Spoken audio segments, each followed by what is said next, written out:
Hello everyone and welcome back to Game Droid and welcome back to Free Trial Droid. Today we are having a look at Dungeon Defenders 2 by Trendy Studios.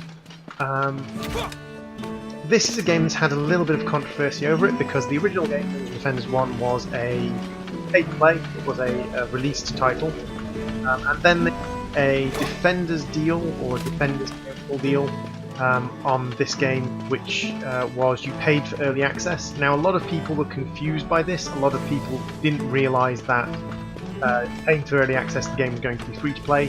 When it came out free to play, and people only received a portion of the value of their early access payment as sort of in-game currency, it did cause a little bit of controversy.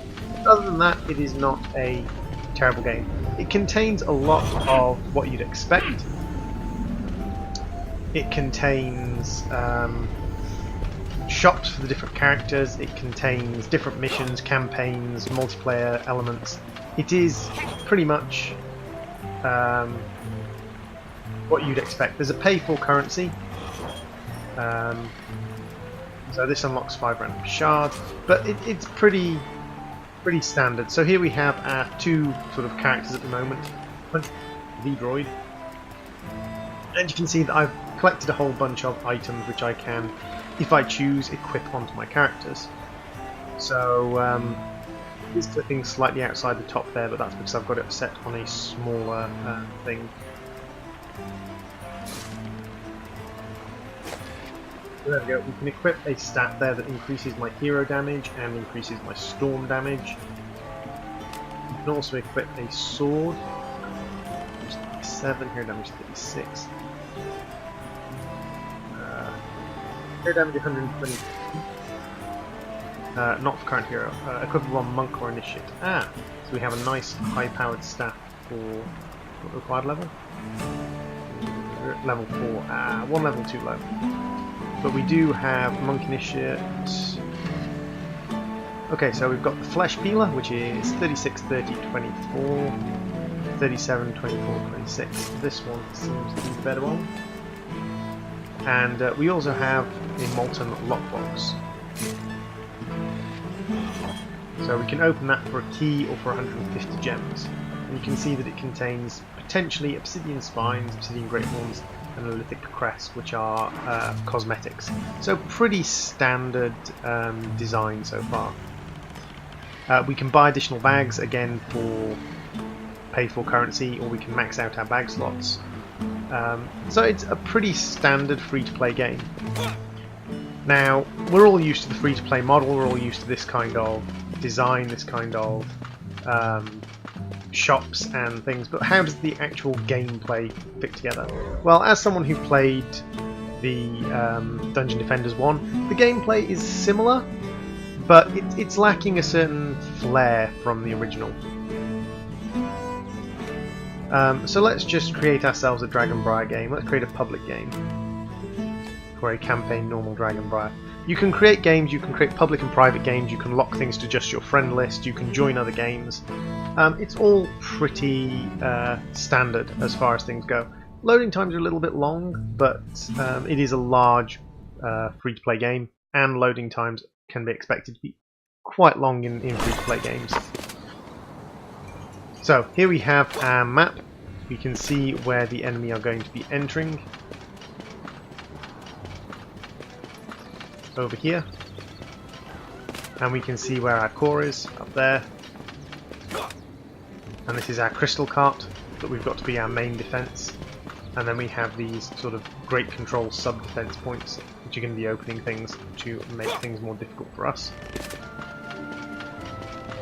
So we can wait as long as we want for players to join, or we can start sort of just setting up defences. Now the first thing I need to do is find my green crystal crate, so that I can actually have some mana, some magic to use. Now where has my green crystal crate been placed in this map? I don't think I actually have a green crystal crate in this map yet. Okay. Yeah, you go into the building stage before you do. Fair enough. Now people can join mid-map.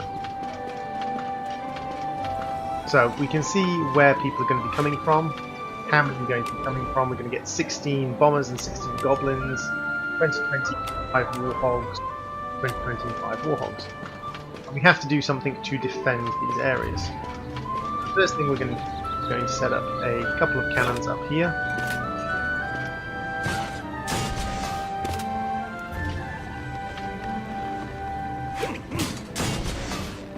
And then we can set up a couple of walls to protect the cannons. So they're going to have to break through those to get through to there, and the cannons will do a little bit of damage. Now, all of these things are culminating here, so considering I'm quite on my own, then basically having these defences set up where these guys are going to be combining is just going to give me that slight that way.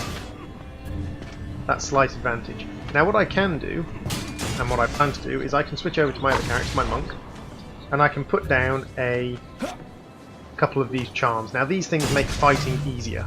These things make characters more powerful. So let's pop this over here. So while I'm here, I'm going to be getting a damage and a defense bonus, which is going to make this a lot easier. So as we're not going to be up here defending this, I'm going to set up another cannon. This is the lower, sort of less dangerous area.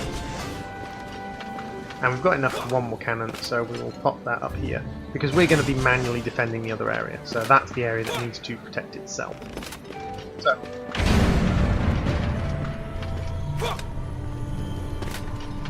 So here comes our first set of level 6 warhogs, etc.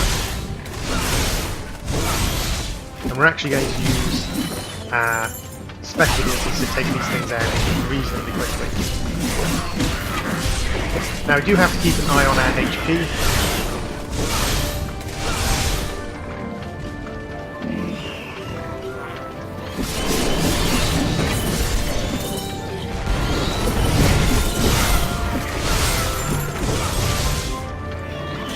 And we can pick up weapons as we go, just as in all of these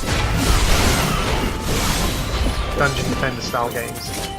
Now we have the ability to pull back and heal, but that does take us out of the fight temporarily.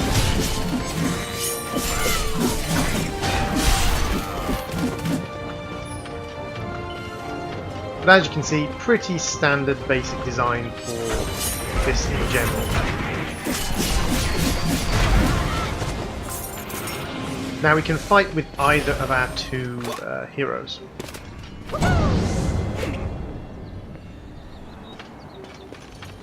So this is the sort of grate that would be opened if they took control of the grate.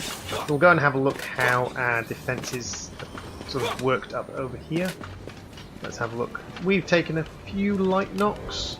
That's going to get some warhogs. There's going to be quite a bit of enemy activity down this end. So let's pop a few more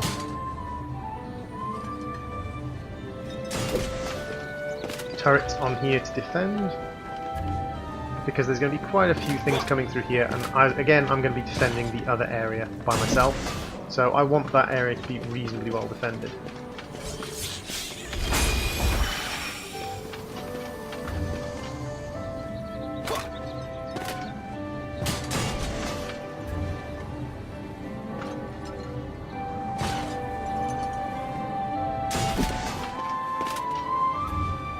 So we can create a nice little sort of firing aisle there to defend that, and that still leaves us some extra that we can use to set up defences along here. So we are going to start setting up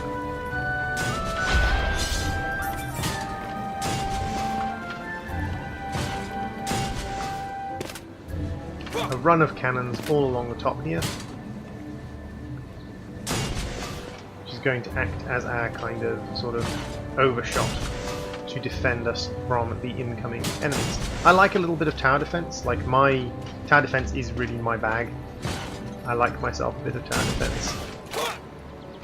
So I don't have any concerns about playing some of this. And because it's free to play, like, you're not losing out on anything if you play this.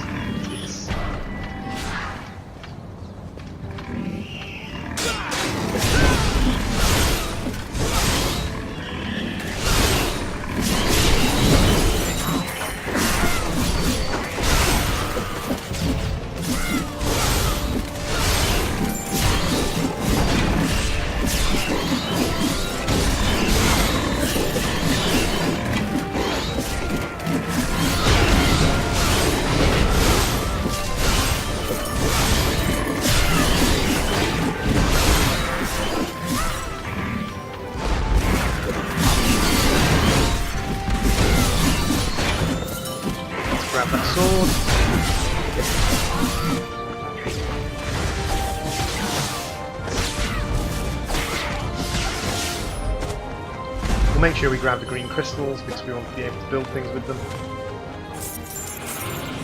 And we have another NPC joining us. There's a shield that we can add in. And we have 2 people joining us. He's going to be adding in his own defense. And grab up some extra. And we can actually lay down some additional defences. If I pop over here, we can lay down... Oh no, we've got up to our maximum number of turrets, or at least I've got up to my maximum number of turrets. I'm ready to defend. This is the area that I'm concerned about, is this area coming in here, because that area up there is guarded and defended. So, he's got the boss. So I'm going to quickly deal with these things, and then I'm going to go and help him with the boss.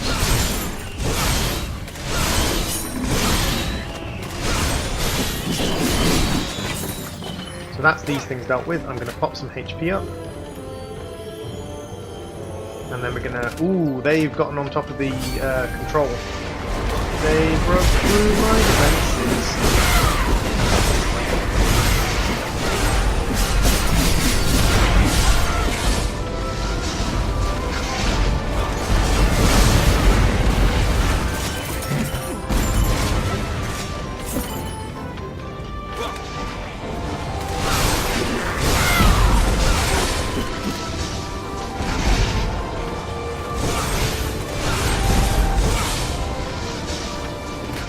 A little bit over the top, and we can grab some of these weapons. The weapons are separated out, so each player gets their own drops, so you don't have to worry too much about stealing them.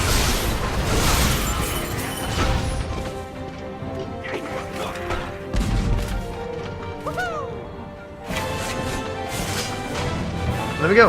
Nice easy victory. They didn't break the control, which is a sub-genre, a sub-thing, so... There we go. We unlocked a new turret. We unlocked a crossbow turret, which we can add in now, which is a heavy hitting turret. And we get a little chest for basically a reward for what we did. In this case is some gold, some in-game currency, a shield, a dagger, or sorry, a medallion, a dagger, a staff and a sword. So we've got a nice little sort of collection of things. We've chosen to end the match, so we're just waiting for him to collect his items. But as you can see, it's the same sort of mechanics you'd expect from the old... Grab that shield. The old tower defense, the old dungeon defenders style. It's got a free-to-play model, and the free-to-play model is... It's not manipulative, it's not pay to win, but it's a little bit kind of...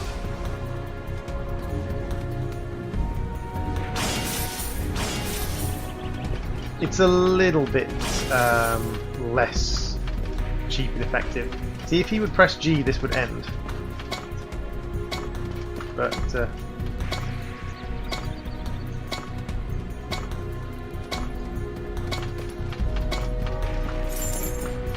There we go. He's level 25 and he just didn't press G, which is okay. But it's pretty good. It's free to play. You don't have to pay. There is a small element of you can pay to accelerate leveling up and things like that. But other than that, Dungeon Defenders 2, not a bad free to play game. And I like to highlight those free to play games that are actually worth playing. I personally think this, if you're into tower defense and you're into co-op games, great little co-op player versus enemy tower defense game. Thank you all for watching. I've been the Gaming Droid, and this has been Dungeon Defenders 2. I will see you all in the next episode. Bye!